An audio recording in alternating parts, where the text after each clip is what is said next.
Ms. Ingram's here because they do a little. Good morning, and welcome to the City Commission meeting of the City of Truth and Consequences. It is now 9:05 on December 13th, and again, on behalf of Mayor Pro Tem Whitehead, the Commission, and Manager Fuentes and staff, welcome to our business meeting. Good morning. Madam Clerk, may I have the roll call, please? Honorable Steve Green. Here. Honorable Sandra Whitehead. Here. Honorable Kathy Clark. Here. Honorable Ralph Fischler. Here. Honorable Joshua Frankel. Present. Mr. Mayor, we have a quorum. Thank you. The next item on our agenda is a eulogy for Bobby Allen that will be read by myself and Mayor Pro Tem Whitehead. First, I would like to just thank Maggie Allen and Cindy Torres. This was the eulogy that was read a week and a half ago at the church, and we felt it was important to honor Bobby Allen, the family. He was a past city commissioner, have his accomplishments in the eulogy. I felt, and Mayor Pro Tem Whitehead felt, it was very, very important that this unfortunate event becomes part of our history of the community of Truth and Consequences. Bobby Allen eulogy. To know what a man has done with his life, you read his obituary, and Bobby's was full of the things he did. City Commission, County Commission, fraternal organizations, economic development, the recreation and tourism, just to name a few. I believe that to know who he was, you look at his passions. His first and most abiding passion was love for his wife of 52 years, Maggie, his devotion to his children, Mikkel and daughter-in-law Deborah, Wendy, his grandchildren, Mike, Tiana, Sean, and Mindy, his great-grandchildren, and his sister Belinda Brown, along with her husband, John. Like all married couples, Bobby and Maggie made a life and experienced its highs and lows together.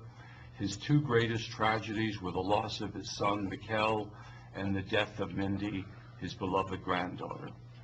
But through the losses and his many medical issues, Bobby persevered. As Wendy has said many times, her dad was her mainstay.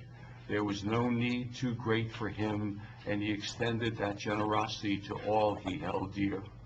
My own mother often speaks of the time Bobby and Maggie came to Albuquerque when her husband had experienced a major medical issue. They insisted on going to dinner, and Bobby spent the evening trying to make her smile and relax and to be better able to deal with her problems. Niece Rosemary Blair said that Bobby always made an effort to make sure they were included in any family gathering. They were fortunate to be able to visit with Bobby on Wednesday before his passing. Nephew Norman Bryan told me that Bobby and Maggie were always present at any event he had. The one thing you could count on was the presence of Bobby Allen at any of life's major events. He was always asking what was needed or how he could help, and you were always welcome at Bobby's house. The Legion Riders were another of Bobby's passions. I learned through visiting with family members that Bobby's love of motorcycles started at an early age, when he would come roaring up to the Torres family home and leave with Maggie on the back of his bike. That tradition continued until his death, but his medical issues changed the bike to a trike. And who doesn't know that Bobby never met a light, a shiny object, or a sign that he didn't love? His trucks were customized, and you could always tell where Bobby Allen was just by looking for his truck. Another thing you could always count on with Bobby was that at some point you would be mad at him. He was never hesitant to voice an opinion, and while that was a trait that came in handy during his business and political life, it sometimes affected his personal relationships. But as Dean Howell and Walter Armijo told me, Bobby could make them mad in a heartbeat, but they remained friends throughout their lives, and that was the case with most of the people he knew. As most of you know, Bobby dedicated his life to TRC and Sierra County. His greatest achievement and passion over the last 15 years was the creation of the Veterans Memorial Park and the Hamilton Military Museum. It was Bobby's brainchild, and together with Freddie Torres, Butch Bullock, and Howard Bartu, they turned his dream into an achievement. He attributed much of his success of the facility to Representative Diane Hamilton, whose support through the legislature was invaluable. I don't know what drove his devotion to recognize veterans. It became long before his grandson Sean joined the Marines, but Bobby was proud of him and made sure that everyone knew that Sean was serving his country. Bobby Allen wore many hats throughout his life: husband, father, grandfather, businessman, commissioner, political activist, and outspoken citizen of Sierra County. He was unique, and his energy and dedication will be sorely missed by his family, friends, and community. And this was written by Cindy Torres on November 29th, 2016. Thank you.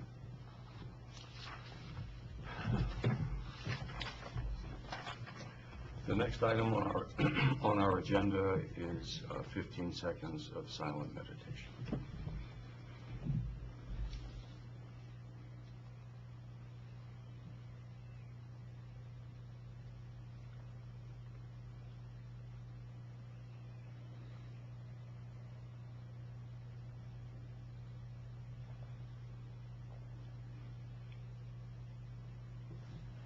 Thank you.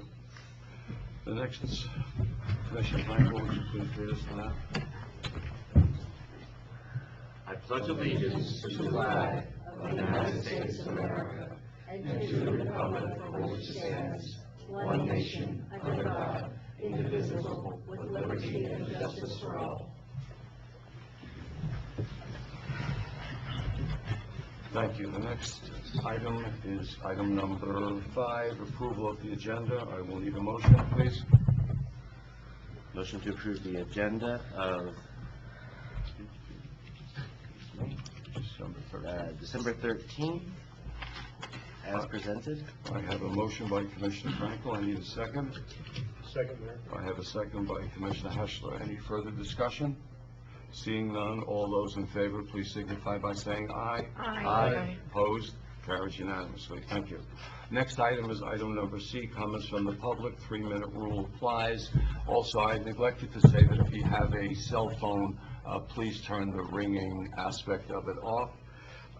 And please come forward, state your name, your address, and any information you'd like to make sure that it becomes a part of the official record of this meeting.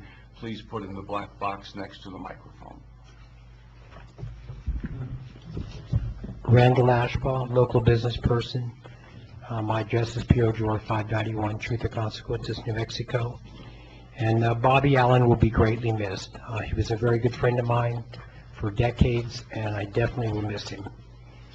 I'd just like to point out, over the last 25, 30 years, my company and my employees have built and given a tremendous amount of infrastructure to the city of TRC. It's in roads, electric, water, sewer. It's in the millions of dollars. I mean, most of the north end was developed by my companies and my employees, and it was just a handful of people that really worked hard on it as far as my company goes. I want to continue this expansion of the city. We are regressing. We have lost population. We need to stop that. There is a lot of blight. If you look at streets south of Austin, we need to look at that very hard and get it cleaned up. Over behind 3rd Street, behind my store on 3rd, 424 East 3rd, many people have moved out of there. I was born on Austin Street in that big 2-story building. That's what the hospital was. I'm a lifelong resident. I have a degree from New Mexico State in economics, pre-law, and finance. I've basically stayed completely in this town to try to develop it because I love this town. But there's some things that we need to do as a commission, as a county, and as people to go on and get us back on track, to put us back in the growing mode. One of them is we need to look at the impact fees. I gave the mayor a request to put the impact fees on the agenda for next meeting so we can discuss it, see what we're going to do. From everything that I've seen, the law, the ordinance of the city, which goes under statute, New Mexico statute 5.8.1 at all, it's very clear what the impact fees are supposed to be about. We have not complied. We need to talk about it. We need to see and account for the hundreds of thousands of dollars that have been collected on these fees and either refunded, and by law after 7 years they have to be refunded by statute, or put it to work. The statute says that the city must audit these funds every year. They haven't been. And they must be noted to who paid them in. We don't have an accounting of it. I'm asking you to put this on the agenda so we can talk about it, get it straightened up. And as you know, there are no new houses being built in town. I think one of the problems is the impact fees, $3,000 to $4,000. We need to look at that very hard. We also need a grant writer full-time. There's going to be a tremendous amount of money available to rural communities and inner cities. I want to thank the commission very much. Thank you. Thank you.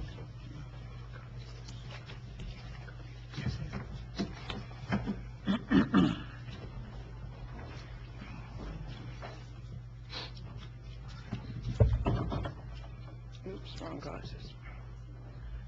Ariel Doherty, resident here in Truth or Consequences. 1948. Season's greetings, commissioners. 1948. No, it's not the year I was born. It's the number of visitors who went to see Spaceport America through Follow the Sun tours from June 2015 to July 2016. 1948. At this rate, it will take 20 years for the promise of 20 visitors from Commissioner Green's promise to be realized. I went yesterday to see the visitor center for myself.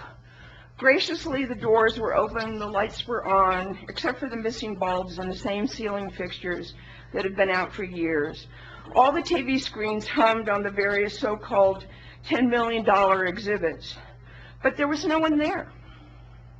No welcoming human for the trickle of visitors, an empty shell, and no promised jobs.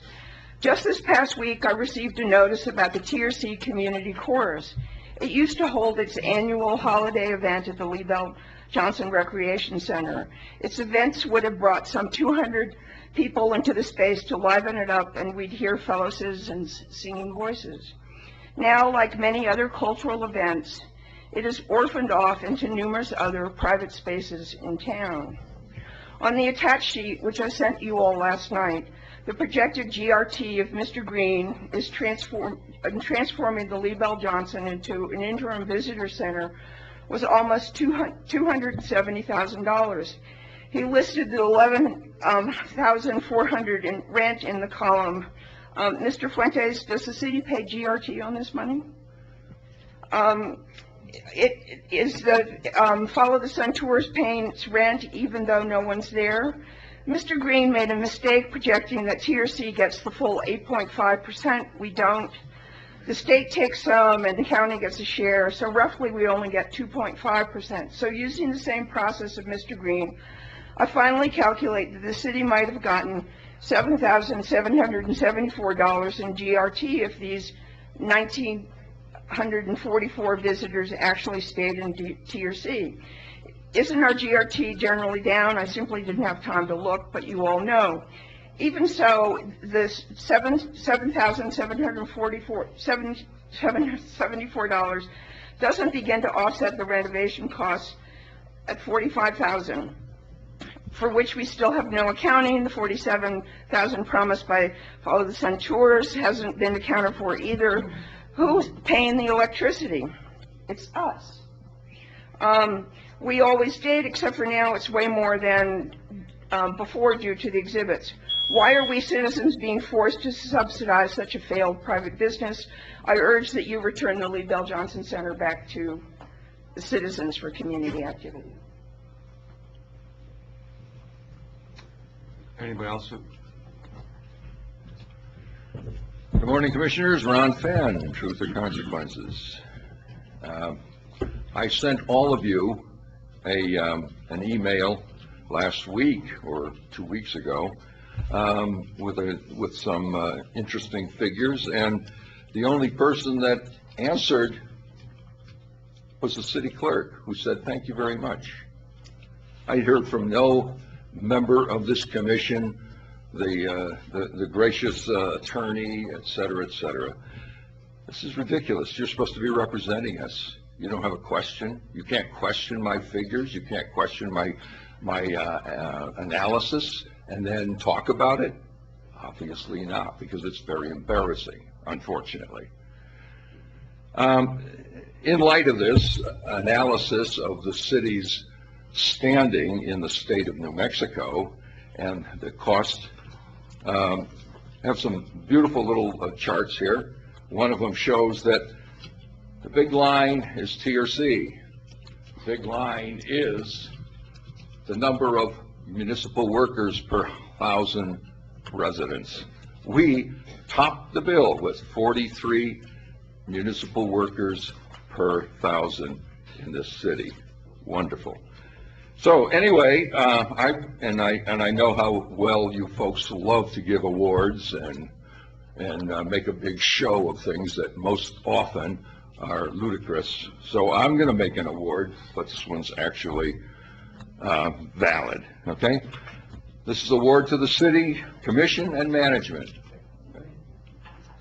It states, in recognition of the city's #1 standing for highest government cost per resident in New Mexico communities over 3,000, brought on through fact retardancy for a dim future, awarded by Ron Fenn, co-CEO, City of Truth or Consequences.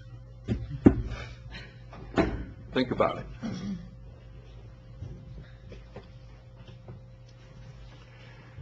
Anyone else like to speak?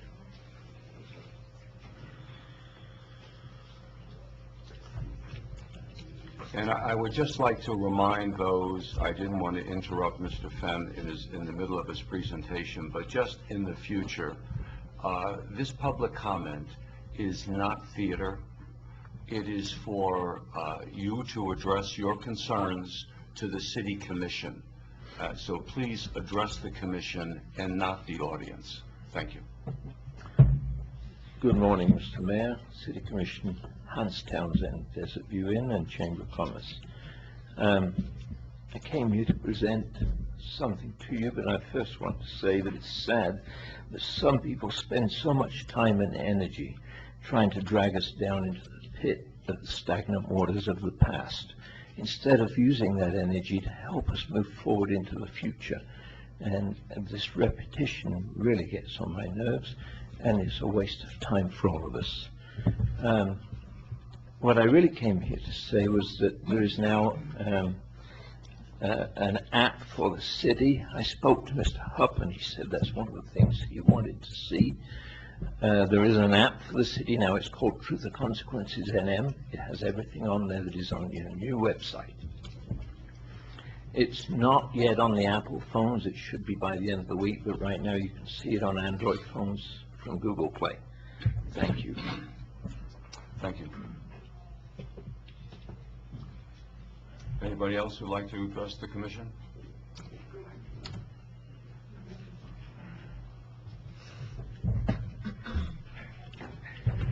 Sophia Peron, citizen of Truth or Consequences.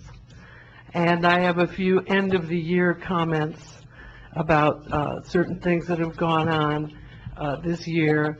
And the first one is about, well, I'm not going to talk about that. I want to agree with some of the things some of my previous citizens have said. Mr. Ashbaugh is right. The city is a pigsty.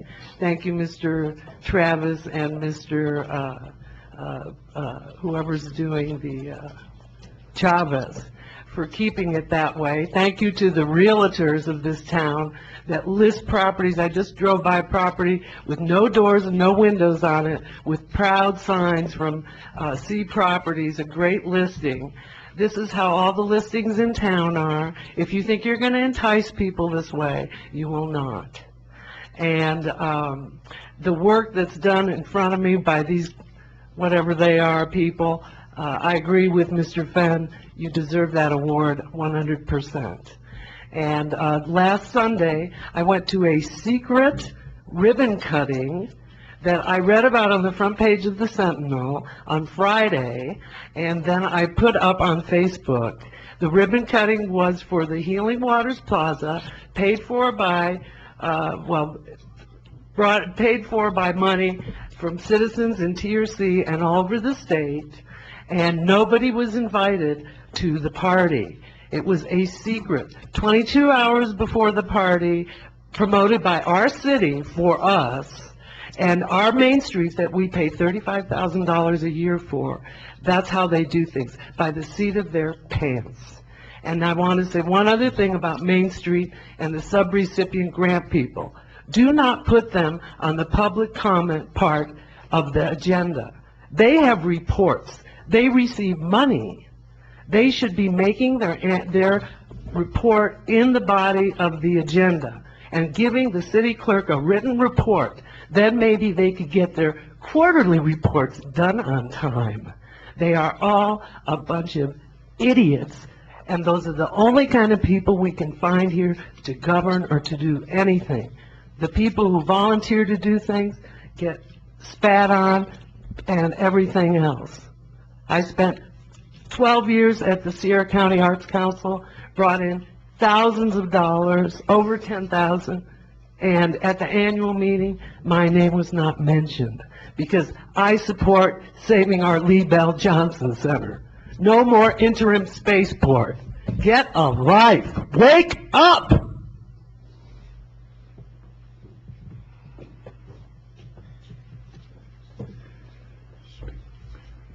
Anyone else would like to speak?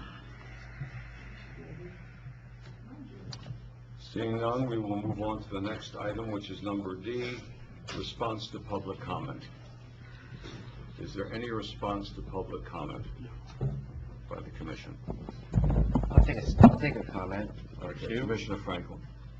I would just like to point out, I am thankful that we have such an excellent recycling program in town because I see a document that's going directly into it. I also want to thank technology for providing me with a wonderful box on my mailbox entitled Junk, which I use. Thank you. Thank you. Anyone else? Mayor, Yes. I would like to thank Mr.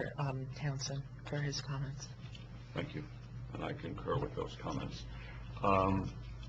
My only comment is that we will continue to have public comment. Obviously, it is in everyone's best interest.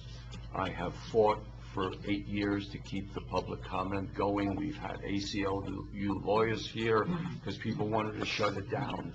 However, that said, attacking people who are not here to defend themselves, calling people idiots, attacking staff, I don't believe accomplishes anything. What the person who is saying those words doesn't realize is it just diminishes them. So for the staff who is here, I feel for you. Maybe they'd like to confront you face to face so you have an opportunity, but to attack people who can't defend themselves and to call people idiots, I think it just shows the type of person that you are who is speaking the words. Mr. Mayor, Yes. I would also like to make a comment. I'm very proud as a commissioner to be able to give awards that we do give to our employees for doing an outstanding job in whatever they do. We have a lot of hardworking employees with the City of Truth or Consequences, from the recycling, the solid waste, the wastewater, the electric, the police department, the fire department, the city clerk's office, the staff, the finance, and everybody does a wonderful job, and they work very hard, And I'm very proud that we're able to give them these awards that they deserve. Thank you. Here, here. Mayor, Yes. Mayor Pro Tem, thank you. Brilliantly said. Any other comments? And I guess I might have been mistaken, but I thought the public did speak out on the vote on what to do with the LaBelle Johnson building. I think it was an overwhelming vote of support for the commission, who decided to do something positive and constructive that potentially has the greatest impact for the most number of people in our community. No one likes to take away, but we felt that we gave something in return, and the community is going to be better off for it. Anytime you're dealing with new technology, there is always going to be a little bit of a whoops factor, and I just ask our fellow citizens who have spoken and who have voted what the direction they would like this commission to move the city forward in is to have just a little bit of patience. Thank you. The next item is presentations, and I would like our presenters to realize that there's a 10-minute limit on this. The first will be a presentation of the film report. Gary Justin, film liaison for TRC and the county. Good morning, Mayor, fellow commissioners. Renee, good morning. Chief, good morning, members of the press, ladies and gentlemen. I'm Kerry Jagger-Gustin, and I first want to say that I'm very, very honored to be here to speak before you, unlike some of my fellow citizens. I'm giving a report this morning. I'm your film liaison to the State Film Office. I'm reporting on Rod McCall's The Rose, with principal locations and filming in and around TRC. They had 19 shoot days in October. They were here a total of 28 days in town shooting, wrapped on the 22nd of October. There were 42 people on the crew, a cast of 25 actors, 60 extras, 48 cars, 2 full-size trucks, 2 RVs, and 2 large equipment trucks. I'm not going to detail all the report for you. I'm just going to touch on some of the highlights. And please note that the figures are approximate and do not represent all the expenses by the film company. Hotels, one spa in our historic district reported $13,000 spent. The casita for the Star, $8,500. Locations, there are several of them. I'm going to touch on a couple. Barbecue on Broadway, 2 days rental for $500 or $1,000. They had a production office rented for 28 days, $600 a day. That's $16,000. And they had a really, really nice house rented on 4th Street through Airbnb for their production and executive people. 28 days at $1,000. That's $28,000. Cars, a bunch of cars. They bought gas. Just for instance, 24 cars with 20-gallon tanks, 1 tank purchased at Teston's, $2.29 a gallon, that's $45.80. They probably fill that up 3 times, that's $3,297.60. Security, they used our sheriff's department for security, and this is accurate, 169 man hours at $30 an hour, that's $5,070. They hired extras, some locally, up $100 and up, depending on the requirement. And all the restaurants were super, super busy. Latitude 33 in our historic district reports approximately $14,000 spent with them. I did have the opportunity to ask a crew member one day, what did you buy today? And he told me I bought cigarettes, $7, coffee, $4, an EFG bar, whatever that was, $3, more coffee, an XGI energy drink, $4.50. He bought a pack of batteries for some kind of equipment, and he had a bar tab, of course. And so that's $53.45. If there's 42 on the crew, they would think they would at least spend $40. So if you total that out, that's $31,920. So the estimate of the funds is $142,033.80. And this is really, really low because there's a lot of expenses that I weren't able to figure out. And so on a closing note, this comes from City of TRC airport staff. The film company had a hangar rented for a month. They bought aviation fuel for a plane several times. And on one of the shoot days, Josh Brolin, who was one of the stars, flew in on a Gulfstream 450, which is apparently one of the largest private jets before a Trumpmobile. Josh got off the plane, and Barbara Streisand was on board and waved from a window. And I will now stand for questions. Thank you, Jagger. Any questions from the commission?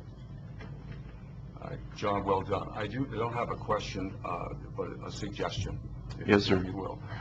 Unfortunately, Friday morning I had emergency surgery Thursday night, so I was not totally coherent when I heard this. and I will give you this information. On KRWG, the radio station from NMSU, which is the NPR station, KRWG, on the morning of December 9th, which was last Friday, sometime between the hours of 6 and 9 a.m., on the local state news, they were talking about a book that the state was producing to go after all the independent producers in California to show them the assets of the state, what hotels would give discounts, what restaurants would give discounts, what car rental places would do discounts. And I don't know if this is just information or if they're selling ads, but I would ask you to call up KRWG, have them read you that news report or send it to you on from December 9th. It was between 6 and 9. Okay. Because I want to make sure, we want to make sure that Truth or Consequences and Sierra County as a viable film location setting is represented in this. And I think it's very, very, very time sensitive. I don't know if it's in production, if it's after the fact, they've done it already, but I want to make sure that if it hasn't been done already, that we are represented. Thank you, Mayor. I'll look into that immediately. I appreciate that. Thank you very much, Commissioners. Thank you very much. Thanks for that great report. The next item is a presentation of City Attorney being an employee position rather than a contracted position of Don Trujillo. I don't see him in the audience, so we will move on. The next item then is the consent calendar. I will read it, and if just someone would say so moved, we can move right on. I'm looking for approval of a consent calendar which consists of the City Commission Special Executive Session minutes, November 15, 2016, the City Commission regular minutes, November 15, 2016, the Public Utility Advisory Board minutes, November 21st, 2016. Number 4, the Golf Course Advisory Board minutes, September 7th, 2016, and October 5th, 2016. And number 5, accounts payable, November 2016. So moved. I have a motion. I need a second. Second. Motion by Commissioner Frankel, second by Commissioner Clark. Is there any further discussion? I would just like to note for the record that unfortunately on that morning, a special executive session meeting, I was not present. So I will not be voting on those minutes, and I see that no action was taken. It was more of information only. With that said, all those in favor? Even if you're not present, you are allowed to vote on the minutes. Then I will vote and take care of my rights. Thank you. All those in favor, please signify by saying aye. Aye. Opposed? Carries unanimously. Thank you. The next item is under ordinances, resolutions, and zoning. G1, discussion action resolution number 1516/17, declaring 1308 10th Street as an unsafe property. Mr. Robbie Travis, Building Inspector. Good morning, Mayor and Commissioners. I bring 1308 10th Street back before you again. This resolution 1516/17, finding the property at 1308 10th Street a dangerous and unsafe structure. This property has been vacant for many years, and the owners have not been able to bring it up to code or keep it maintained. The neighbors have been complaining about rodents infestation for several years. We have sent many letters to the owners with no response.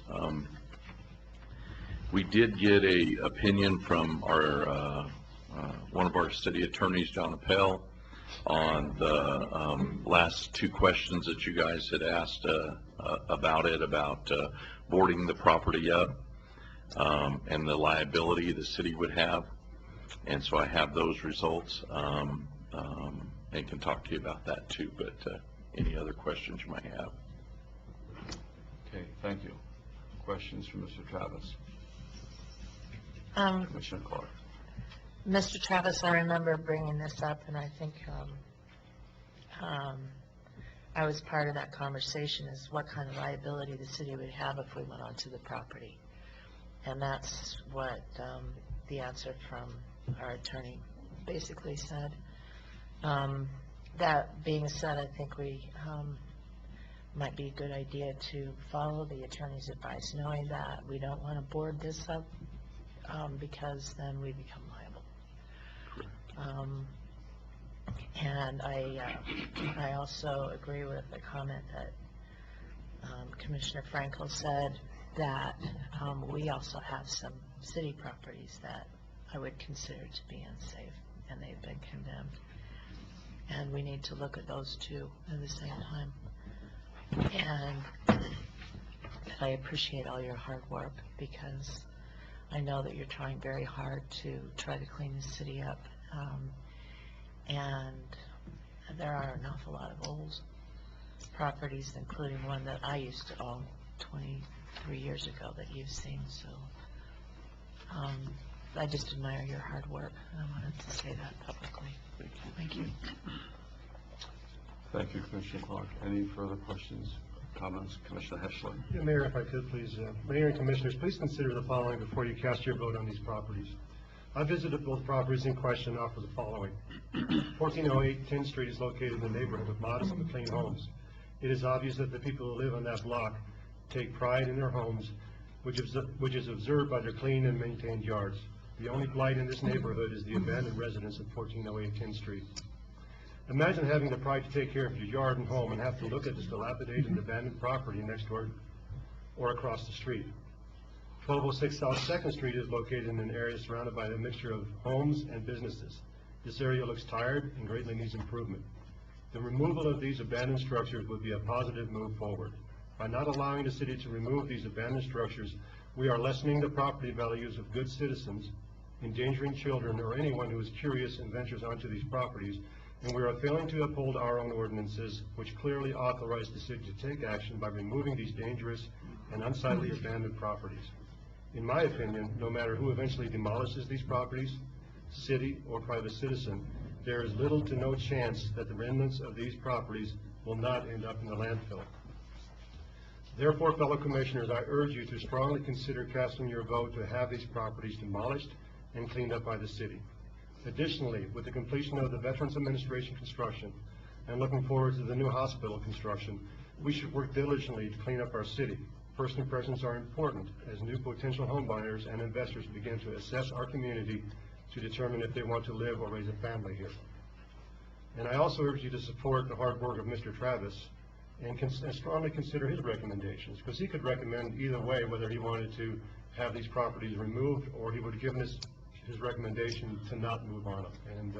And I also appreciate his hard work, and I also, I strongly think we need to support his recommendation on this. Thank you very much. Thank you. Further comments? Mr. Mayor, Commissioner, I just want to clarify a question or regarding the golf course building that was brought up. And just for clarification, the golf course building was never condemned. That building is a sound structure. What the issue we have with that building is that the second floor is not to ADA compliance. The staircase that led up to the second floor was taken down. It has never been put up. But the building itself is not a condemned building. So I want to make sure that it's clear, because we have invested in that building. It's still being occupied. Everything works. I think it would be an unfair comparison to compare this property to the golf course building. And I just want to make it very clear that it's not a condemned building. Thank you. Thank you for that clarification. And I also appreciate the words of Commissioner Heschler. I would just like to point out to my fellow commissioners that one of our objectives from the last commission moving forward to this commission is to, number one, clean up our community. To that point, we actually have adopted some of the ordinances that existed in Aztec to strengthen the ordinances that we had in place, so that our building inspector, our code enforcement officer would have some teeth to work with, that in their opinion, if they felt a building needed to come down, it just wasn't a slip shot, let's just get rid of the building. There was a process in place, a process of protection also for the owner, because even if we were to vote, and certainly I hope we vote in the positive on the next item, is that then the owners are still given an opportunity for redress and to make things right. The ball is in their court. We're just taking it and saying that it's getting tighter and tighter and tighter. Also, I would just like to remind my fellow commissioners that when we upped the contract for the city manager, these are one of the points that was a major concern of ours, is the beautification of our community and moving forward. So with that said, if there's last time round, any further comments from the commission? Mayor, Yes. I would like to make a motion that we declare Resolution 1516-17 declaring 1308 10th Street as an unsafe property. Thank you, Commissioner Clark. I have a motion. I need a second. Second. I have a second by Commissioner Heschler. Is there any further discussion? Seeing none, Madam Clerk, can we have a roll call, please? Honorable Steve Green? Yes. Honorable Sandra Whitehead? Yes. Honorable Ralph Eschler? Yes. Honorable Kathy Clark? Yes. Honorable Joshua Frankel? Yes. Thank you. It carries unanimously. The next item is number 2 under G, discussion action, resolution number 1916/17, declaring 612 East 2nd Street as an unsafe property. Mr. Travis. Yes, it's resolution 1916-17, the property at 612 East 2nd, to be a dangerous and unsafe structure. This property has been vacant for the last several years. Owners have not been able to bring it up to code or to keep it maintained. The neighbors have been complaining about this property. It is a nuisance, and vagrants are going in and out, and had to call the police and secure the property. We've sent 2 letters to the owners, and they did sign for them, but they have not made any improvements or contacted us in any way. So staff recommendation would be the same on this one here, to approve this resolution, and I'll stand for any questions on that one. Thank you, Mr. Travis. Any questions from the commission? Mr. Mayor, I would like to make a motion, primarily because it is an open building and it is attracting vagrants. I would like to make the motion 1916-17 declaring 612 East 2nd Street as an unsafe property. Thank you, Commissioner Clark. I have a motion. I need a second. Second. I have a second by Commissioner Heschler. Is there any further discussion? Seeing none, Madam Clerk, could I please have a roll call? Honorable Steve Green? Yes. Honorable Sandra Whitehead? Aye. Honorable Ralph Eschler? Yes. Honorable Kathy Clark? Aye. Honorable Joshua Frank? Yes. Carries unanimously. Thank you. And thank you and your staff for all the hard work, and continue the effort. Thank you, Commissioners. I would like to bring up one thing real quickly, is we did have 2 other properties, one on Gray Street and one on Radium, that we contacted the owners, and they acted quickly on these 2, and both of them have been cleaned up and taken care of. And so we do have many of our citizens who do comply, and these 2 were recently done in the last month or so. So I'd just like to say we do have good citizens in the town who do try to keep their properties up. If they can't, they try to take care of them. So wanted to let you know about that. Mr. Travis, do you send a thank you letter to those people? I sent a thank you email to them, because one's in the I like letters. Thank you. Thank you. Okay. The next item is number 3, discussion action resolution number 1716/17, authorizing and approving submission of a completed application for financial assistance and project approval to the NMFA for the Colonias Infrastructure Fund for Downtown Drainage Master Plan. Tracy Burnett, our Grants Projects Coordinator. Good morning, Mayor, Mayor Pro Tem, and Commissioners. The Colonias Infrastructure Application Cycle opened December 5th. It closes on January 13th. Within your packet, you have Resolution 1716-17.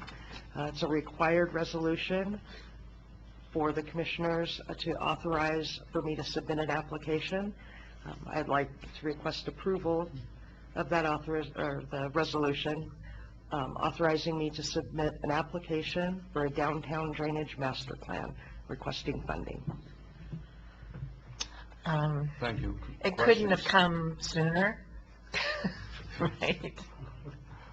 Before we had the big storm? Yeah, we've been talking about this for 20 years. Good work. Thank you. I'd love to be able to make this motion.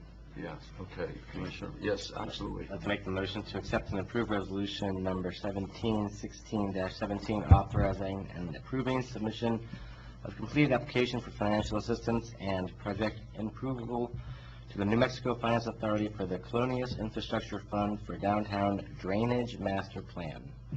I second that motion. I have a I got ya. motion by Commissioner Frankel and a second by the 4 remaining commissioners. Is there any further discussion? I do have one question, Tracy. So we're going to apply for a grant for the Downtown Drainage Master Plan. Do we know what that number is that we're applying for? I'll be requesting $100,000. I did reach out to multiple engineers, just asking roughly what the cost was for something like that, and I got rough estimates anywhere between $50,000 to $100,000. Figuring our issues that we have in the downtown area, I decided to request on the higher end. Smart. So then, am I reading correctly with the information that you have given us that the city there would be 10% if we got 100,000, and if that's what it ran, 10% would be a loan, and then 10%, so the city would have to come up with $10,000 in cash because they want a cash match, and then 10% of the 100, which would be 10,000, would be a loan at, I'm assuming, a very low interest rate. Correct. So we'd be on the hook somewhere along the line for 20 grand. Correct. And then the state, we get the 80,000. Cool, excellent. All right, that's all the questions I have. Any other further questions from the commission? We have a motion and a vocal second. I will ask Madam Clerk to poll the commission. Honorable Steve Green? Yes. Honorable Sandra Whitehead? Aye. Honorable Ralph Fischler? Yes. Honorable Kathy Clark? Aye. Honorable Joshua Frankel? Yes. Carries unanimously. Thank you very Thank you. much. Get that in before the 13th. The next item is discussion action, Old National Guard Armory property vacation of Birch Street and Madeline Street within the property boundary. Mr. Travis. Okay, this is a project where we're getting ready to start the new animal shelter, and we realized that some of the roads in there were never vacated, or that we could find documentation of. I've spent time with the county and went over it, and the actual where the animal shelter is going is in the middle of Madeline Street there. And so I think that when the property was purchased or by them or granted by them, that, you know, they just considered it all one piece and never thought any more about it. We thought it'd be a good idea to go ahead and bring this before the commission so we can document this in the county records that show that these are vacated streets within here. So I'd like to, you know, ask for your approval to do that. Thank you. Are there any questions of Mr. Travis on this request for vacation of these two streets? Mayor, I'd like to make a motion that we vacate the section of Birch Street and Madeline Street, which was within the property boundary as shown above. I have a motion by Commissioner Clark. I need a second. Second. I have a second by Commissioner Frankel. Any further discussion? Seeing none, all those in favor, please signify by saying aye. Aye. Opposed? Thank you. It carries unanimously. Thank you. Thank you very much. The next item is under unfinished business, property taxes generated in Main Street or Consequences District, myself doing the presentation. At the end of the presentation and discussion, the question before the commission will be basically, do you want to proceed further? And do you want to authorize Manager Fuentes to meet with Manager Swingle before people go into their budgets next year to see what the appetite for the county is? So I will be real brief. And you've heard some of this presentation before, but before I start, I want to single out, and to Mayor Pro Tem's point, when people do extraordinary things, they should be recognized. And what the county could not do in 3 months, a private citizen, chairman of our Public Utility Advisory Board, George Zaghetti, did in 3 days. And I totally am appreciative and indebted to you so we could move this concept forward. So thank you. Gallup has a BID, a Business Investment or Improvement District. Las Cruces has a TID, a Tax Incentive District. Truth or Consequences has in the downtown master plan of the Main Street area, just the Main Street district, we have an MRA, which is a Metropolitan Redevelopment Area. After Manager Fuentes and I met last Sunday with the new Cabinet Secretary of Economic Development, Mac Geisel, he's talking about promoting another area for communities, and he's calling his promotion an enterprise zone. And basically what all of these 3 or 4 different names all have in common is that what you do is you take all or a part of the property taxes that are generated from these defined areas, and those property taxes stay in the area and are only used for upgrades of infrastructure. So that's the one thing. And it's the county. The county can give the city access to all of their portion of the tax that is generated from our MRA in downtown, or a piece of it, or it's something that Manager Fuentes and Manager Swingle will negotiate between themselves. There's another part, and the other part says to have investment come into your community, you don't want to punish people by buying a building, let's say, for $100,000, putting $150,000 in upgrades because they want this to be an investment piece of property. So now they're on the hook for $250,000. The county tax assessor comes in the back door and says, great job, we're increasing your taxes. So you are being punished for increasing the value of a piece of property, and thereby probably increasing the value of the piece of property next to you. What does the city do, and what does the county do to earn this revenue? Well, the city provides police service to those people in our MRA. And pay for that. We provide and pay for, on a call-out basis, fire protection for all those buildings. Excluding Main and Broadway, which are NMOT properties, we take care of the streets. And yet, at the end of the day, the county reaps the reward. And I understand the county needs money to operate, but so do we. And so what George has done is he has taken this, in your packet, an entire breakdown of the revenue that is generated from that area. And before I go into that, the second part of the equation is that freeze on taxes. So let's say that particular property is paying $1,000 a year in property tax. They keep it at $1,000 for an agreed period of time, 3 years, 5 years, I believe Secretary Geisel was even talking 10 years. And then the county assessor would come back in and reappraise the building, and now you would have a different tax structure. But you don't owe from here to here, you're just starting here at a different level. So this encourages investments in your downtown. So primarily, if you take a look at what George has done, and because of the magnitude of going over every building, and whether it's a residential building or a commercial building, Mayor Pro Tem, I asked her the question this morning, is there a different tax rate? And the answer is yes. So you're looking at a very low number that is generated out of our MRA area. And that is to the city. The city gets $10,864.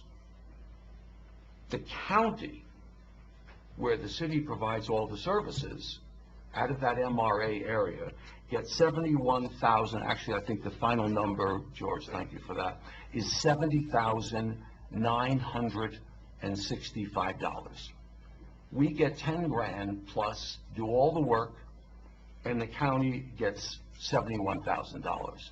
That is just the county's portion of the property tax. There's other monies that go into WCD, refresh my memory, George. Soil and water conservation, they get $7,500. The flood districts gets $11,000. Probably the school district gets money out of this, and the state gets money out of this. And what is left for us is 10,000 plus, and the county gets 70,000. So I would like to suggest to my fellow commissioners that we authorize Manager Fuentes to meet with Manager Swingle to go over our concerns. Is that? Sorry. That's okay. So I knew that song there for a minute, ready to jump in. We have got to upgrade our stock. We have got to make, because the garden, and no disrespect to any other business in our community, uptown or outgoing towards exit 75, the major part of the assets that define our community, where our DNA, if you will, is located, is in our downtown, in our hot water district. That kind of separates us from the herd. Other communities have museums and great restaurants. They don't have the spas and the great stores that we have, but no one has that plus the spas. No one has that plus the geothermal waters. And yes, to Mr. Ashba's point, that area does need some help. And the city cannot continually to do it on its own back, day after day, dollar after dollar from our taxpayers, from our citizens. Our parks are used by countywide. Our facilities are used by countywide. And here is an opportunity, I think, that if we can work with the county to have them invest in our downtown on the short term, on the long term, it will be a great investment for them, because they will be able to see more buildings being upgraded, and then in a proper period of time have those taxes raised. Why would you put money into something and then someone comes around your corner and smacks you over the head and penalizes you for making it better? To me, it doesn't make sense. Doesn't make sense in Gallup, doesn't make sense in Las Cruces, doesn't make sense to the new Cabinet Secretary of Economic Development, and I'm hoping it does not make sense to my fellow commissioners. I will stand for questions. That was long-winded. What would you expect? Not much, just a couple comments, though.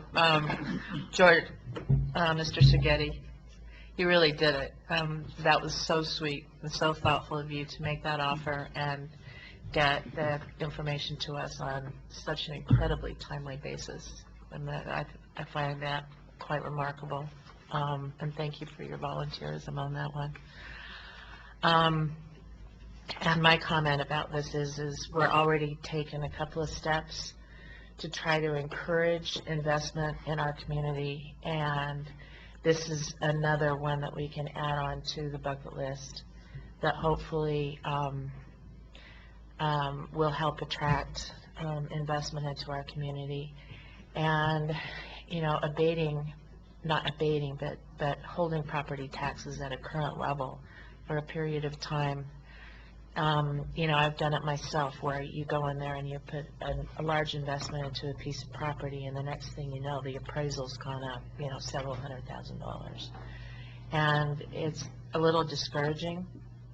So my feeling is that, you know, if the county's getting X amount of dollars already and we can hold it at a certain level, then I would be all in favor of giving or asking Manager Fuentes to work with Mr. Swingle and to try to see if we can, cut that deal.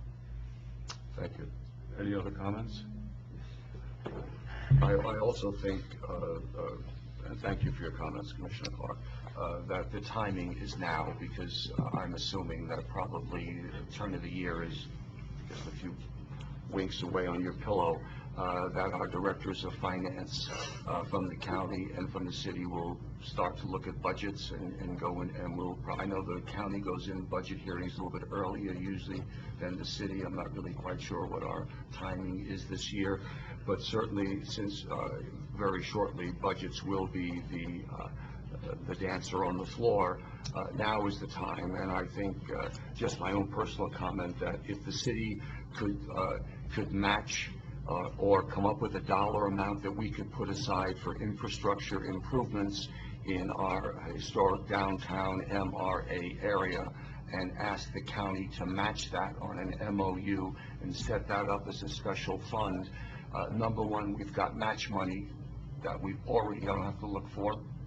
Number two, when we go for money, people again will see that we have, as we discussed with the rodeo arena, we have skin in the game, that we can't do it all, but we're trying to help ourselves. And I think where people see that we are trying to help ourselves, we become a better applicant for the grant. And that's what we want. We're trying to stay away from loans. Sometimes it's just a part of doing business. But I think the time is now. So with that said, I will stand for a motion. Mayor, I'll make a motion that we ask Manager Fuentes to work with the county to determine if we can come up with property tax, what would you call it, abatement? Well, Or it wouldn't be an abatement, it would be just to work on the property tax issue to determine whether or not we could freeze the taxes for a period of time. And if you could add on to that money would be earmarked for infrastructure improvements within that MRA, because I don't want the county to think they're going to take the money and put a new something somewhere else. Okay, I'll add that on. Thank you.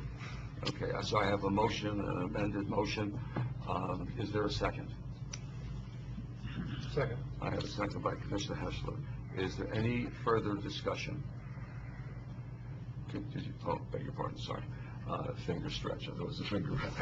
Mayor, this is just in the MRA district, right? Yes, only in the MRA, because you need a... Let's clarify that right. then on that motion. Let's make sure that it's the MRA district downtown, that it's not the entire town. No, it's just the MRA, because you do need to do this, you do need a recognizable, predetermined area.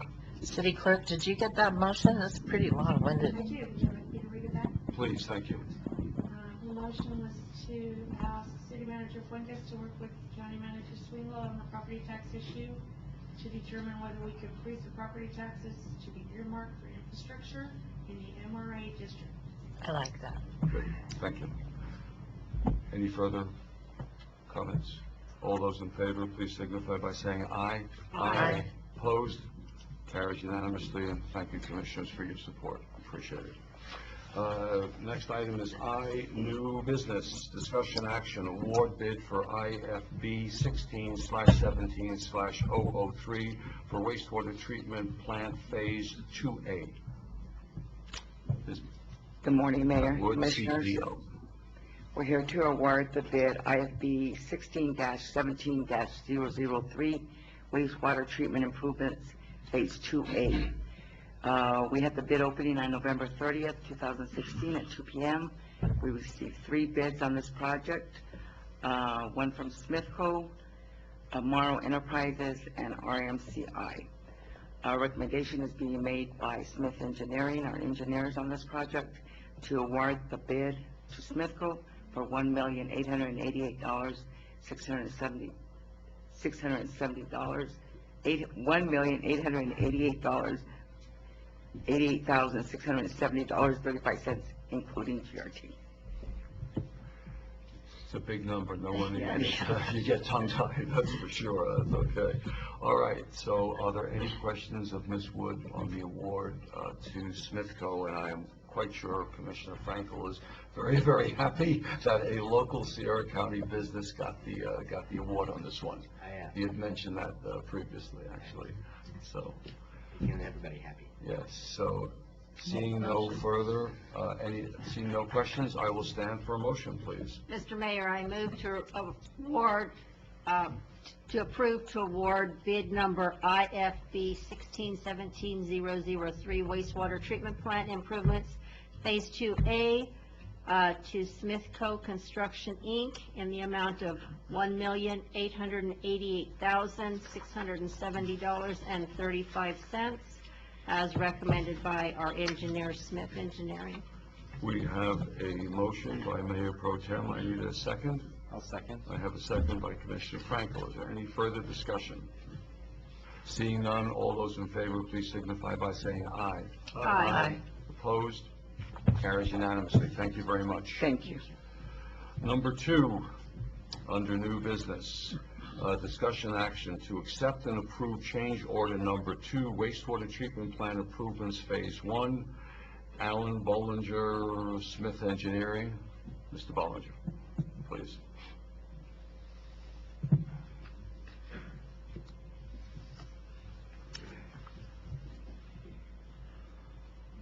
Mayor Pro Tem, Commissioner.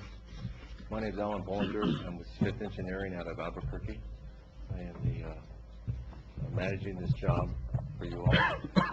We are near the end of the job, and what we have here is money from rural development, and out of that funds, we spent the loan part, now we're in the grant part, and we have some funds left over. And there's some things we had to do the job that amounted to about $84,000 that we need to change order in. Things requested either by the staff or myself or the contractor. Once we expend that funds, we also have about $62,000 left over that is grant money that if we don't use, then we have to get back. And there's other things in the preliminary engineering report that we can spend those monies on that are scheduled for other phases of this project. So what I'm asking for is approval from the commission for me to utilize all the money we have to be sure that we spend it all and leave nothing on the table for things that are already in the preliminary engineering report. Okay, Mr. Bollinger, thank you. Mr. Mayor, Mr. Bollinger, can I have your tie? Yes, you can. Thank you. Any questions, Mr. Bollinger, just in case one of the commissioners has a question for you, sir? Are there any questions other than the attire and wardrobe? Which I agree with you, it's stunning, especially timely this time of the year. Any questions? Yeah. Okay, I'd just like to comment, I think it's a great idea to move things around and to show that the money was needed in the first place. Turning back money sometimes gets people, riles them up a little bit, so I like this idea of moving things from different phases and utilizing the entire grant portion of the money. So, okay, if there's no other comments, I will call for a motion. Mr. Mayor, Commissioner, just for clarification, I think the authorization we're seeking is for not only authorization for approval of this change order, but authorization for the future change orders so that we can use all of the funds. Right, there's another $62,000, and that'll be another change order, and due this time of year, there's one commission meeting this month, and we have next month, and we need to move quickly on this, and it'll probably have to be done before we have another commission meeting. If the authorization could include authorizing the manager with the engineers and staff to proceed forward with that other change order. Okay. I'd like to make that motion. Sure. Commissioner Hessler. Yes, Mayor, I'd like to make a motion that we approve Smith Engineering to utilize all monies left over from Phase 1 for the wastewater treatment plant to be used for other phases of the wastewater treatment plant, Phase 2, et cetera. Is that? Give you enough flexibility? Yeah. Okay. So I have a motion by Commissioner Heschler. I need a second. I second I that have a motion. second by Mayor Pro Tem Whitehead. Any further discussion? Did we need to add that we're giving permission for our manager to work with Smithson Engineering on the, whatever the change orders would be? Yeah, I think, could you amend that? Would you stand for amendment? Yes, and I would like to add that we allow our city manager to work with Smith Engineering to get that accomplished. Thank you. So we have I an second that. amended motion and a second. Motion amended by Commissioner Heschler, seconded by Mayor Pro Tem. Is there any further discussion? Seeing none, all those in favor, please signify by saying aye. Aye. Opposed? Thank you, sir. Carries unanimously. Number 3, discussion action, request for waiver of certain fees for the T&C Brewing Company. Manager Fuentes. Thank you, Mr. Mayor. Commissioners, in your packet, you have a letter from the TRC Brewing Company dated December 2nd, requesting the waiver of certain fees in the interest of economic development. TRC Brewing, Mary Ann and John Masterson have been working with the New Mexico Economic Development Department on possible assistance through the LIDA fund at the state level. Under our policy, it does require, since we adopted the city's comprehensive plan, that we also provide some assistance in the form of waivers of certain fees. The request is for waiver of fees not only for the building permits. If you look at the letter that is attached, I believe they're requesting waivers for building permits, electrical service upgrade, and new sewer connection.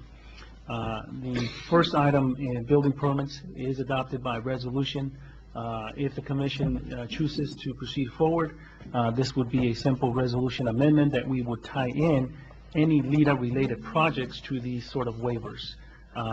In regards to electrical service upgrade and new sewer connection, those are more by ordinance. We would have to come back with the appropriate amendment to the ordinance to authorize LIDA-related projects to request for these type of waivers. So at this time, Mr. Mayor, Commissioners, again, it is in our city comprehensive plan. We just talked about the freezing and investment in our downtown, and definitely trying to promote economic activity and new businesses in our downtown has been, for some businesses, it can be a challenge because some of our aging infrastructure that we have down there will certainly have to be addressed. So with that, Mr. Mayor, Commissioners, I will stand for any questions. Are there any questions of Manager Fuentes? Manager Fuentes, is this similar to the impact fees that Mr. Ashbell's been talking about? That this is just determined in the MRI district downtown? Mr. Mayor, Commissioner Clark, no, these are not impact fees. Again, the fees that we're talking about are the building permit fees, which was about, and then there is a required three-phase upgrade for power, and also a sewer connection upgrade. Even in the issue regarding the sewer connection, a lot of times we don't have good documentation of what actually lines we have out there in the downtown. When we were looking at this project, it was determined that there's some upgrades that need to be done in the downtown as far as upgrading our sewer lines, upgrading our water lines. As we have more businesses downtown, that hopefully will come in and open up. Unfortunately, some of our infrastructure that we have down there is just not adequate. And right now, for this one business, it serves their needs. But if we're going to have additional businesses popping up, definitely it's going to be an issue that we have to address. But it cannot be borne by one business having to upgrade that line when it's a more citywide, downtown-wide issue. But none of these fees are impact related. Okay. Well, I can attest to there being problems. Personal experience. Yeah, and I kind of appreciate the concept of doing something like this. Any further questions? Manager Fuentes, do we have any history of any other businesses that may have requested these waivers in the recent past? Mr. Mayor, Commissioner Heschler, we have not. Again, this is a unique project in the sense that they are working with the state to use LIDA funds. The Commissioner did adopt a revised LIDA ordinance. So this would be our first project that we would participate in, and we would go through with this, company to try to tap those resources. It's been very challenging for us because it's very limited on the type of businesses that will qualify for those funds. And we've never had anybody try to reach out to the state and use LEADER funds for this project. So we're trying to partner not only with the company, but with the state to try to see how can we use these funds and have a model process that we can duplicate for other businesses that want to move in and use LEADER funds. Do you know if this business will qualify for the large business discount that the pub utility board proposed to us? I think this might be outside of that large category. This is a small. That would be required? That's correct. Can we backtrack if we went ahead with this with them, which would establish a precedent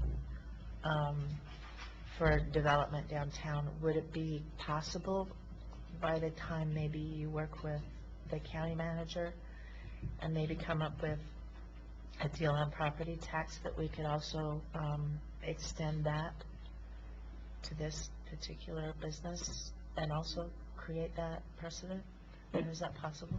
Well, and this is something that will be the example that we will share. I will share with the county as how can we freeze this property. Again, this will serve us as that example that could kind of give us that guidance for future. So yes. Because what it sounds like to me is that this is a great opportunity to show what we can and are willing to do to encourage development in our downtown area.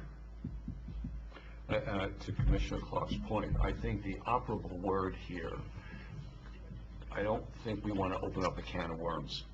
And everyone who rents a store downtown to be a second-hand repurposed store feels that they can line up at the trough. Here we are basically with the LEADER, and that should be, I think, the major requirement, because the state is literally vetting this business for us. They're looking into their financials, which we maybe do or do not, They're going to know that the state, especially now with the financial crunch the state is in, they're going to be very sure that any dollar they put out there into the marketplace is a good investment. So I'd like to see that this restricted to only organizations or businesses that the state, they are actively working with the state as a LEADER partner with them. And make that almost, if the state comes, we will do. And if this moves forward, I think to help TRC Brewing move forward with the state, that depending upon what the outcome of this vote is now, if it is positive, that the city send Cabinet Secretary Geisel a letter, since he's already toured the facility last Sunday, and let them know that this has been brought up and this is what we have set in motion. As the manager talked about, we're going to have some resolutions, we're going to have an ordinance, so it's going to take a little bit of time, but this is one way. In the meantime, we can support the brewing company moving forward, that the state knows that we're on the right path and what we are going to do at the city level, which I think is very, very important, and it might help them move their project down the road. Mayor, I appreciate your comments there. And my understanding is that TRC Brewing actually bought the building. It's not like a renter that goes in and repurposes something. Mm-hmm. So if you wanted to go LEADER, that's probably okay, but it would be a new purchase of a building downtown where somebody has to go in and bring it up to code, for example, and then we would be waiving those permit fees. Okay. So not necessarily that it would have to always be just LEADER, but if it's a new purchase where somebody's going to go in and invest money into a building, that I think that that we might want to consider that also. Okay. That's just a thought. I think it's a good thought. Okay. Because there might be instances where people literally don't want to get involved with the state agency and go through all the paperwork and the interviewing, and they are pretty close to handling it all their own. Just a little bit of a sweetheart deal, not a sweetheart deal, but a sweetening by the city we'll make it happen. And I think that that's I just think that that would be something to consider. Okay.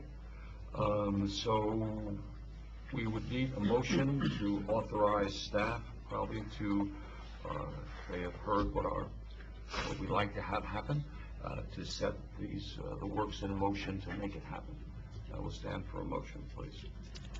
Mayor, I'll make that motion. The motion would be to waive those fees for TRC Brewing Company, being that they have purchased the building and are adding to our economic viability. And I would like to add that we would consider as a commission to consider doing this for any other new purchase in the MRA district downtown. Okay, I have a motion by Commissioner Clark. I need a second. I second that I have motion. a second by Mayor Pro Tem Whitehead. Is there any further discussion? Seeing none, all those in favor, please signify by saying aye. Aye. Opposed? Carries unanimously. Let's hope they're cleaning the steins as we speak. Number 4, discussion action approval of 2017 state legislative capital project priorities. Manager Fuentes. Thank you, Mr. Mayor, Commissioners. In your packet, you have a commission action form. Pretty much the background on this is the session will begin on January 17th. It is a 60-day session, which ends on March 18th.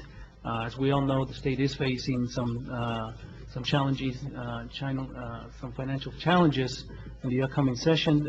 So there is little hope that there will be significant amounts of capital outlay.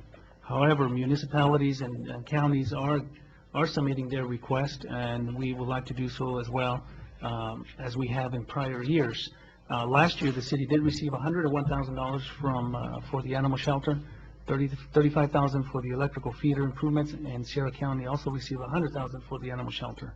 The ICIP for 2018-2022 included the regional safety complex, animal shelter, phase 1, the wastewater treatment plant renovation, Cook Street water treatment facility improvements, airport fuel farm storage tank replacement, and the regional detention center. I'm happy to report that since the adoption of the ICIP, staff has sought other funding sources, and we have received the funding. At least we feel we have sufficient funding to proceed forward with the animal shelter, which is mainly funded by state appropriations and will probably require some local match. We do have the funding for the wastewater treatment plant phase 2A and 2B, which was state Colonias funding and the USDA funding, so that will complete that project. We are on the list for the Cook Street water treatment facility improvements. We submitted an application to the Water Trust Board. There will be a bill presented during the session for legislative appropriation. Again, there's no guarantees, but at least we've made the list for our project to be funded.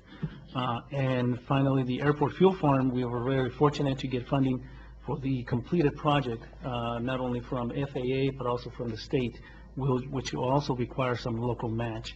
So out of the 5, 4 have been funded. Some of the projects that we do not have funding for is the regional safety complex and the Sierra County Regional Detention Center. And we'd like to separate the regional safety complex from the animal shelter since we have the animal shelter funded. We will probably be coming back to the commission as we move forward with that project within the next month or two for possible funding sources for that project. So with that, Commissioners, Mr. Mayor, the staff is recommending that we submit a priority list to the legislatures for supporting funding with the Water Trust Board recommendations, which includes our Cook Street project, as well as maybe some planning and design funding, if there's some available for the regional safety complex, and also to include some funding for the regional detention center. And with that, I will stand for any questions. Thank you. Any questions from the Commission's Manager Fuentes? I appreciate the effort of staff to stay on top of this, so this is timely because January is right around the corner when we go up to Santa Fe. I would just like to, I think I mentioned this once, but mention it again. I think it's really, really important. We met with Senate Pro Tem Payton Papin, and the House Chair, Don Tripp. They talked about the number one priority in the next 60 days is getting the financial ship of state on a positive direction, so that's where they're going to be looking to finding money. But what we did hear also is that if there is an opportunity for capital outlay, the governor does not have any appetite to fund $10,000 gym mats in Farmington, which she has done in the past. She wants bigger projects that will have a greater impact, more infrastructure projects that will have a greater impact on the citizens of the community that it's happening in, and that will have a greater impact for a longer period of time. So I appreciate the fact that everyone here is a fairly big ticket item, and I'm quite sure that once the commission moves forward on this, that we will create a show and tell for John Arthur Smith and our new representative Rebecca Dow, so they are fully aware of what our challenges are, what our needs are. So if there is access to capital outlay, they will know where to put it for the city of TRC in this particular case. So that said, any further discussion? Seeing none, I will need a motion, please. Authorizing Manager Fuentes to move forward with the 2017 state legislative capital project priorities. Mayor, I'd like to make a motion for approval of the 2017 state legislative capital project priorities to include the Cook Street Water Treatment Project, the Regional Safety Complex, and the Regional Detention Center. Thank you. I have a motion. I need a second. Second. I have a second by Commissioner Clark. Any further discussion? Seeing none, all those in favor, please signify by saying aye. Aye. Opposed? Carries unanimously. Thank you. And the last item before we go into reports and executive session is discussion action legal services contract. Manager Fuentes. Thank you, Mr. Mayor, Commissioners. Again, the city is currently using two legal firms, the Holtmeyer Martinez PC and the Coupler Law Firm. Coupler Law Firm has been providing legal services since 2013, and the Holtmeyer since 2016. The Coupler Law Firm contract is coming up for expiration. It does expire at the end of March in 2017. There is no provision for an extension. This was a 4-year contract. The Holtmeyer Martinez contract under Section 7, there is a renewal term. It does expire in February 1st of 2017. It does allow for a renewal for 3 additional 1-year periods at the discretion of the city. Again, any renewal under this contract could be subject for renegotiation between the city and the firm. Having these two firms have been very beneficial to the city when dealing with certain litigation, certain cases, and also obtaining legal opinions. Both of these firms have different fields of expertise, and staff has found it very beneficial using both of them. In reviewing the contracts and terms and termination clauses, it is, in our opinion, and our Pat Wood, our CPO, is present, as well as Melissa, our finance director, that maybe we should go out and reissue a new RFP, since we're going to have to do that anyways for one firm, which is a Coupler Law Firm, and see if we can renegotiate some of a new fee schedule or new terms and conditions that would fit within our budget constraints. I know in the past, commissioners have expressed concern about the level of expenditures in regards to legal fees. We do have quite a bit of activity with some small cases, some larger cases that have eaten up to the budget, but again, because we have some of these contracts expiring, we don't want to wait till the 12th hour to proceed forward with a new RFP. We'd like to be able to proceed forward so that we can meet the deadline before these contracts do expire. And with that, Mr. Mayor, Commissioners, I will stand for any questions. I have some. Yeah. I'm sorry that Coupler Law Firm is expiring on March. They've been great. And Holt Martinez, I would love to see go out on an RFP again. And that being said, because we haven't had legal in our meetings here, I think that's been a problem. And I would also like to make a suggestion, and I've heard this from another commissioner before, is that Ms. Wood, when she puts the selection committee together, when it comes to legal, that we have a minimum of one commissioner on that selection committee, that we have somebody with legal background on that committee, and then, of course, Ms. Wood. But I don't believe that it's a good idea to be choosing legal without some legal understanding of the selection committee. That would be my request, if at all possible. Thank you. So am I correct, Commissioner Clark, in understanding that it would just be a request, it would not be in the motion? Right. I would make a motion for that, but I just think that it's a good idea for the selection committee to include a commissioner and have somebody on the selection committee who understands what we're looking for, and that would have to be somebody with legal background in this particular case. Okay. Thank you. Are there any further comments from the commission? Yeah, I think it, I know that Mr. Trujillo has stood before us on many occasions and has noted that we should have an in-house lawyer. And that said, sometimes it's not a perfect world, but I think what Mr. Trujillo does neglect to factor in is the benefits of how much that salary, so $100,000 or $125,000 salary is not $125,000 salary. You're talking $150,000, $160,000 by the time you finish with benefits. So therefore, I think to clean up what we're doing possibly and to get good legal representation on board, that I support this RFP going out. I think it's very, very important. Any other comments? Then I will stand for a motion authorizing Manager Fuentes to move forward with an RFP to get that posted, interviews before we run out of time. Stand for motion. Commissioner Heschler, would you make a motion, please? Okay, put me on the spot. Yep. Mayor and Commissioners, I'd like to make a motion that we authorize Manager Fuentes to move forward with an RFP for legal services for the city.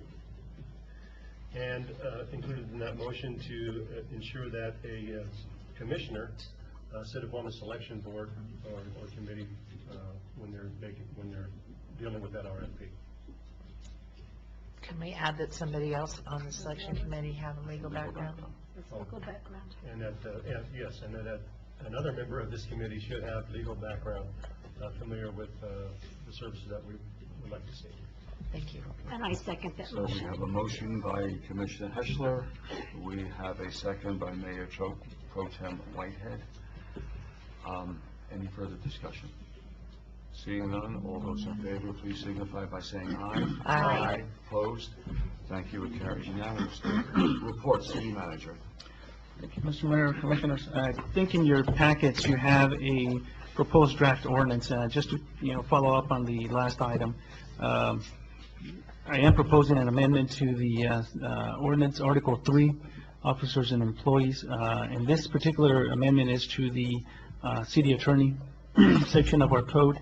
I think the way that the code is written now, again, there's been a lot of discussion of whether there should be an in-house employee, whether this employee is or it should be contractor. In some communities that have the same language, it's always been by contract. As the mayor stated, having an in-house sometimes can be more costly because you're not only adding salary, you're probably adding legal aid. You're looking at probably $200,000, at minimum. So what I'm proposing, just to clarify that language, is to have an amendment to the second sentence that will read, the attorney may be appointed on a contract basis or as a city employee by the governing body, and the rest of it stays the same. This will be presented at the next meeting to the City Commission. under first reading so that we can proceed forward with the amendment. And that way, for future commissions and administrations, there won't be any doubt that the commissioner has the option of contracting it or having it in-house. So that's my first item under my report. And I just do, real brief, do want to commend staff, the city clerk and Main Street over the Plaza ribbon cutting ceremony. We had quite a bit of attendance. We had a lot of people out there attending, and I think it was a good recognition of the effort between the Turner Foundation, the New Mexico Main Street, our local Main Street, and our staff, Tracy, Bill, and everybody out there, the Public Works Department that really helped to pull together this project. And finally, to the clerk's office and our new Parks and Recreation Manager who was out there decorating the parks for the lighting this past Friday. Great job, and certainly it was a team effort to get that accomplished. Thank you. Thank you, Mr. Mayor. Thank you. Mayor Pro Tem Whitehead.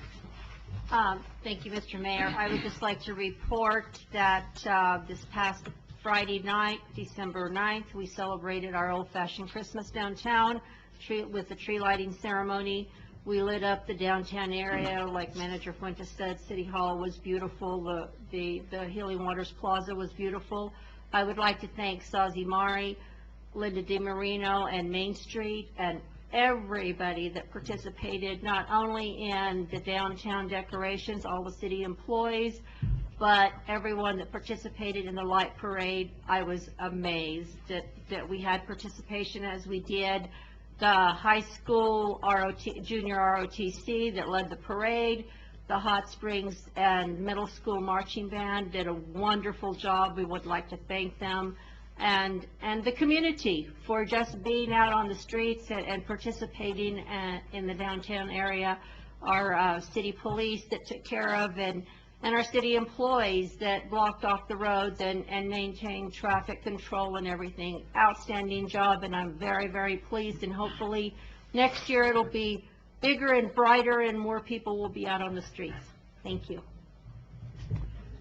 If it's going to be brighter, we're going to have to up our contract with That's right. Tri-State Transmission Lines. That's right. We need more juice for more light bulbs.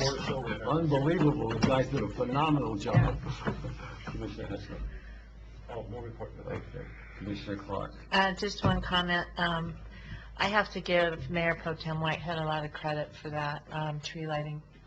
I used to go to it when I was over at the Civic Center, and it was, a tiny little kind of organization, and I know that you put an awful lot of effort into wanting to put a parade and everything together, so I think we owe her a big thank you also. Thank you.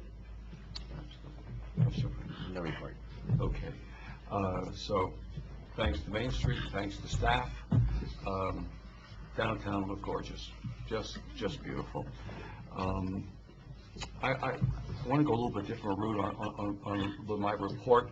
I was riding around downtown, happened to go near Rotary Park just to make sure that the dam was up and holding, and I saw two gentlemen in a ditch cleaning out garbage with hip boots on. And I stopped and I just said, "May I ask what you're doing?" And they said, "Oh, we live in the area. I live in that house over there, and I live in that house over there." And we spoke to Don Armijo, and he had no problem with us helping staff out. And I thought that should be recognized. Now, two of the gentlemen didn't want their names going out over the airways, but I want to just thank and congratulate Dana Keith and Gary Carl, who have adopted Rotary Park and are out there a couple times a week. I mean, that is interaction. That is partnership between staff and the community who takes ownership and pride in their own asset. You can't buy that. You can't buy that, and I just thank them incredibly. I want to thank Andy Alvarez for hosting, along with the Bountiful Alliance Recycling Committee, the recycling certification course that was held here in town by New Mexico Recycling Coalition. We had 26 people come in. The class started Tuesday at 8 o'clock in the morning. The test was Thursday morning, so we know they stayed overnight, at least 2 nights. Most of them came in wet Sunday night, so we had 3 nights of lodging, and we are on their rotation basis. And what we have started to do, and I think I might have spoken to Mayor Pro Tem Whitehead on this maybe a year or 2 years back or whatever, is that I thought it would be an interesting idea for when we have these type of organizations and conferences and meetings come into our community. They don't have to come here. I mean, they should go other towns. We're not the only game in town. That an elected official or the city manager, whoever wants to get up, and this time it was 8 o'clock in the morning, to be there bright-eyed and bushy-tailed, and thank those 26 people for coming into our community, thank the organizers for holding it in our community. And what we did with this particular organization is we had a list of every single restaurant in town, what their specialty was, where they were located, what their hours were, and we also gave them a downtown walking map of our spas. And I think that is the way to do business. We can't compete with some of the big towns, match them dollar for dollar, but I'll tell you what, we can outsmile them, we can outsmart them. And as someone said, Mayor, what the heck are you doing up at 8 o'clock in the morning, sitting here welcoming me to your community?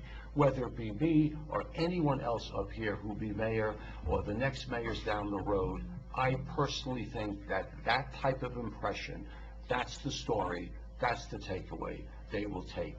That an elected official or a city manager thought it was important enough to make us feel welcome in their community. So I wanted to thank Andy and all those who were involved in that same evening, Tuesday night. We had a meet and greet, and thank you, Sid Bryan, who's out in Palm Springs right now, for the use of grapes. We had, of the 26, we had 21 people show up to interact with the recycling committee, and it was just a nice breaking of bread, and it was just a nice thing. As the gentleman from the Mexico Recycling Coalition pointed out, in all the years he's been doing the training, in all the different communities, this is the first time any community has done anything like this. So I want to congratulate our community and hope it sets a precedent as we move forward. And I'd like to leave you on a kind of an up note. 2 weeks ago, we had a television crew here from KRWG-TV doing a series of television programs, Why I Should Visit This Community. And fortunate enough, TRC was one of the communities. I was showing the gentleman around all day long, and so I had to go down to the Geronimo Museum to make sure that they were ready for him to do some filming. And as we were walking down the street, he said, "Do you mind if I go into this shop?" I said, "Hey, nothing's prearranged here. I want you to feel that this is not a setup. This is not a reality show. This is real life here in TRC." So he walks into a store called Dust and Glitter on Main Street. Mo Koenig and his wife own that business. And as they're doing filming, they're not filming the names of any business, no business is mentioned, just some of the things that were shown. Two couples, probably in their upper 20s, walk into the business, and they're looking around, and Mo turns around to these two couples and says, "By the way, you're passing through?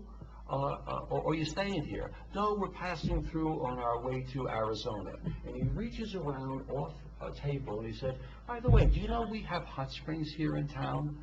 And he shows them the walking map and the different types of hot springs, not pushing one, but educating them that we have something that is unique and you don't want to leave town immediately. So I leave and I go to Geronimo Museum, and finally Christian Vale, who's the gentleman who's doing the sort of photography, comes and meets me at the museum.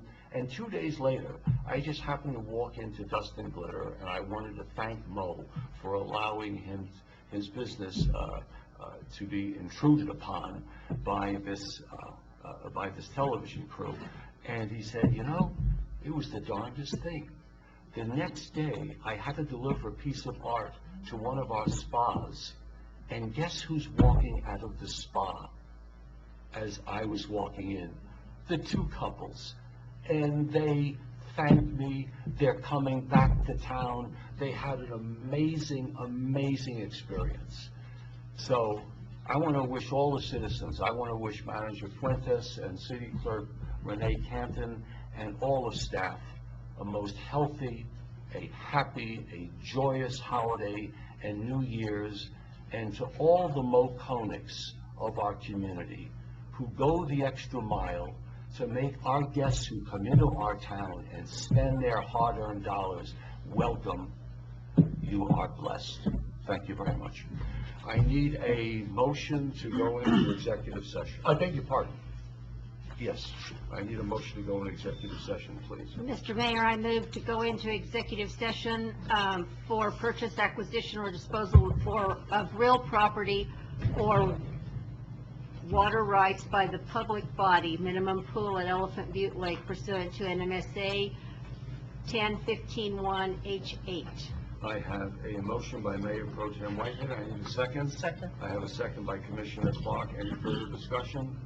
Seeing none, can we have a roll call, Madam Clerk, please? Honorable Steve Green. Yes.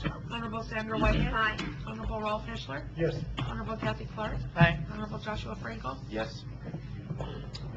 We will be in executive session within 5 minutes. Thank you. We'll take a break. None, so we are coming out of executive session. We are now out of executive session. Mr. Mayor, I certify that only matters pertaining to purchase, acquisition, or disposal of real property or water rights by the public body, minimum pool at Elephant View Lake pursuant to NMSA 1015-1H8 was discussed and no action was taken. I have a stipulation. Is there anyone who would like to make any type of a motion? I'll make a motion. All right, motion will be made by Commissioner Clark. Mayor, I'd like to make a motion that we ask Manager Fuentes to continue researching on the project with respect to purchase, acquisition, or disposal of real property or water rights by the public body, minimum pool at Elephant Butte Lake pursuant to NMSA 1015-1H-8.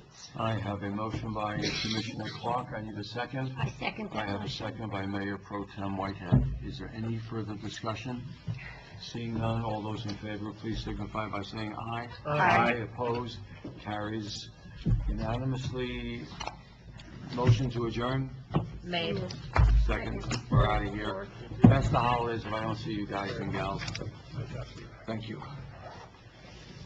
Hey, we're done by quarter till. You guys go to- Kathy and Ralph, Do you have my thank you for originals? sharing your expertise. Do you have my originals? It helps. Yes, I do. Yeah. I can't have it?